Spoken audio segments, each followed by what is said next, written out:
Assalamualaikum warahmatullahi wabarakatuh. Perkenalkan, nama saya Vidi Satria, NPM 223510893. Nah, bila di sini saya sudah membuat PPT yang mana Natural Language Processing. Di sini terdapat beberapa poin: pengertian NLP, tugas-tugas NLP, pre-processing text, representasi teks, yang terakhir itu ada modeling. Nah, di sini yang pertama itu pengertian NLP adalah cabang kecerdasan buatan atau AI yang bertujuan untuk memungkinkan komputer memahami, menganalisis, dan menghasilkan bahasa manusia secara alami.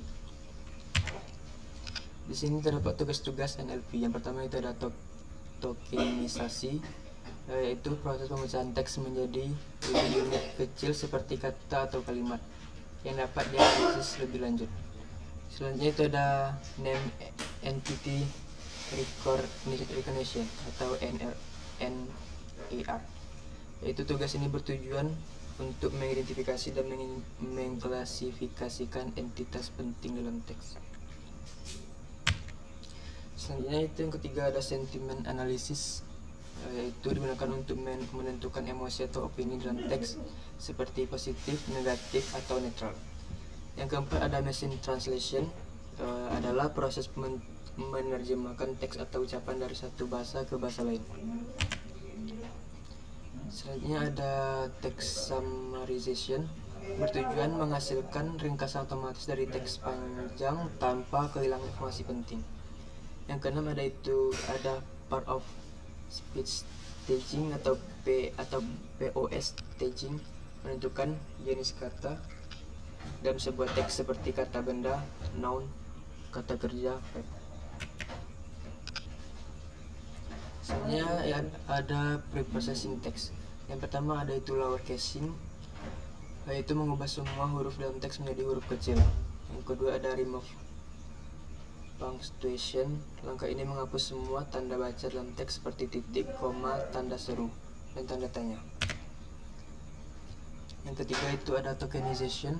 Proses pemecahan teks terjadi unit-unit yang lebih kecil, biasanya berupa kata atau frasa. Selanjutnya ada remove stop words, adalah kata-kata umum yang sering muncul dalam teks tetapi tidak memiliki makna signifikan.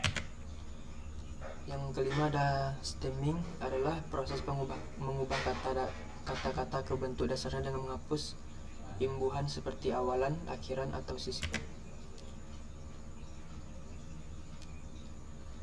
Selanjutnya ada representasi teks, back of words. Metode back of word mempresentasikan teks sebagai sekumpulan kata-kata unik yang terdapat dalam dokumen tanpa memperhatikan urutan kata.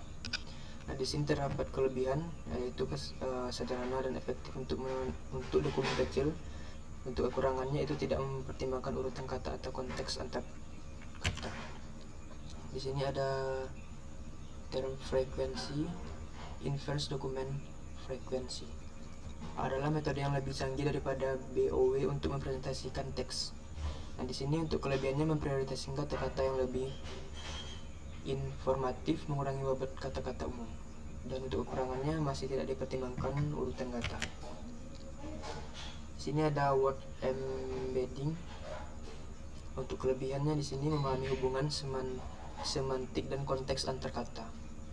Kekurangannya memerlukan data dan komputasi yang lebih besar dibandingkan BOW atau TF-IDF.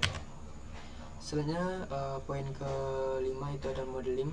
Yang pertama di sini ada terdapat Naive-Bayes Classifier, adalah algoritma pembelajaran mesin berbasis probabilitas yang menggunakan teorema Bayes dengan asumsi bahwa setiap fitur atau kata dalam teks bersifat independen sama lain. Untuk kelebihannya cepat, sederhana, dan efektif untuk dataset besar.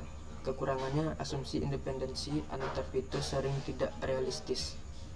Contoh penerapan itu mengklasifikasikan review sebagai positif atau negatif berdasarkan kemunculan kata-kata tertentu. Selanjutnya ada support vector machine. Nah, untuk kelebihannya di sini dapat menangani data non-linear dengan kernel. Kekurangannya memerlukan tuning parameter yang cermat seperti jenis kernel dan parameter regulasi. Dan di sini adalah contohnya menggunakan representasi TF IDF dari teks untuk membangun model SVM yang memprediksi kategori artikel berita. Yang ketiga ada itu recurrent neural network. Nah, baiklah, mungkin ini saja yang dapat saya jelaskan, lebih dan kurang saya mohon maaf. Wabillahi taufiq wal hidayah. Assalamualaikum warahmatullahi wabarakatuh.